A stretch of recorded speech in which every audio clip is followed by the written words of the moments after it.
Hello friends, welcome back to our channel. మీరు ఇక్కడ చూస్తున్నారు కదా, ఈ రెండు కూడా వచ్చేసి మనం ఏదైతే డైయింగ్ చేసామో డైయింగ్ చేసినటువంటి కలర్స్ ఏంటి తపాలలో మీరు చూస్తున్నారు కదా, ఆ యొక్క వాటర్ వచ్చేసి మనం కాదం కలర్స్ అనమాట. ఏదైతే మనం డైయింగ్ చేసామో ఆ యొక్క కలర్, అలాగే పక్క బకెట్లో కానీ మీరు చూసుకుంటే ఏదైతే ఉందో అది మనకి వచ్చేసి ఫిక్సర్ అనమాట. అంటే ఏదైతే మనం కలర్ అనేది డైయింగ్ చేస్తామో అది ఫిక్స్ అయ్యి ఉండడం గురించి అని చెప్పేసి ఆ వాటర్లో అయితే మాత్రం పెడతాం.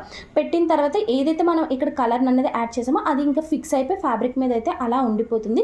ఇప్పుడు డైయింగ్ అయిపోయింది కదా, వాటర్ని వేస్ట్ చేయాల్సిన అవసరం లేదు. ఈ యొక్క వాటర్ని అనేది మళ్ళీ మనం బాయిలింగ్ అనేది నీట్గా వేడి చేసి మళ్ళీ ఇందులో మనం ఫ్యాబ్రిక్స్ పెట్టి అయితే మాత్రం మళ్ళీ సేమ్ డైయింగ్ అయితే చేసుకోవచ్చు.